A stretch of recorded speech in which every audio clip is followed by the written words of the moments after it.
If you're looking to buy a used Range Rover, it's important to know both sides of ownership. I did a video last week talking about reasons why you should buy one, but now it's time to talk about the reasons why you shouldn't. There are dozens of videos out there talking about all of the horrible things that have happened during someone's Land Rover ownership, and there are also videos out there talking about how great they are. Those are just more difficult to find. But likewise, that's not the full story, and the entire goal of this channel is to go over every part of ownership with a car. So let's talk about some of the reasons why you should avoid buying a used Range Rover.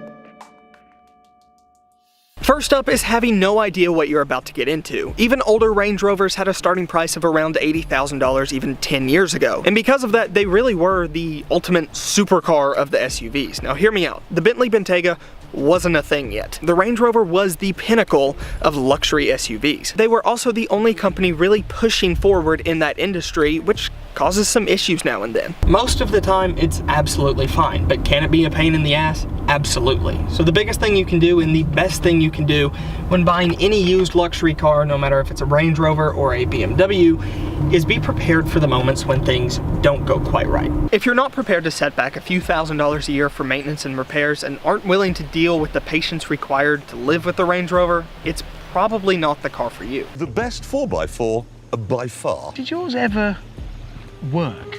No. Speaking of saving thousands of dollars every year, let's talk about some of the cost associated with ownership. Now, I'm not going to talk explicitly about just repairs I've had to do. I'm going to talk about the stuff that you're going to run into frequently. Oil changes, gearbox service, stuff like that. The more common stuff. However, I do have a full breakdown of all of the cost of ownership I've had with this car, including my payment, what the insurance is like, and everything like that, and you can check that out up in the eye above. First up, let's talk oil changes. Now, on a new Honda, you're looking at about $60, maybe $70 if you're getting ripped off from your dealership for an oil change. On the Range Rover, a used Range Rover from the dealership, at least my local Land Rover dealership, you're looking at about $159 for an oil change. Quite an increase considering they'll probably also give you a list of other things that need to be done at the same time. On top of that, there's the topic of brakes. Now, on a normal car like a used Honda, you might be looking at $400 to $600 for brakes, parts, and labor. On this though, however, last year I replaced the brakes and we were sitting at over $1,200 just for that. Over 3 times the cost of a normal car. Now obviously you need a lot of stopping power to make this thing stop. But it is a cost associated with ownership, so it's important to know what brakes will cost when that time comes. There's also more regular service to consider. A gearbox flush from a local independent mechanic would run me about $600, and you also need to look into doing the transfer case as well as the other mechanical bits. With that as well, last year I replaced the spark plugs and fuel injectors nearing about $2,000, and that was an unexpected expense. Mainly for that being I thought they had already been done, but apparently they hadn't, so. And then there's the topic of the timing chain. Now this really is the worst part about this engine, and on early 5-liter V8 models, they need to be done around 100,000 miles. This is a repair that's going to cost you about $5,000 to $6,000 or more depending on where you do it.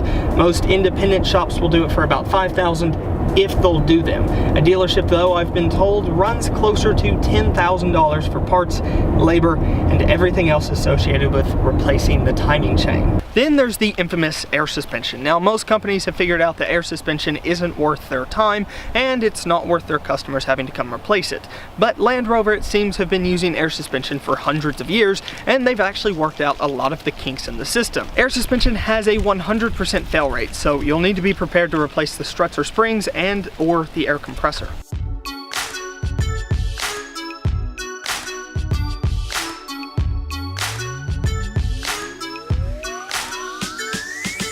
Seriously, that is the worst justification ever for buying a used Range Rover. If you buy a used one to feel better about yourself, you'll quickly feel even worse. The Range Rover for years has been a status symbol. From being in popular culture to being owned by the world's elite, the Range Rovers are really this symbol for success. Except for used ones, for people like this guy. However, buying a Range Rover to fit in some bullshit social status is the most ridiculous thing ever, and it will not end well. New models? Go for it. One with a warranty?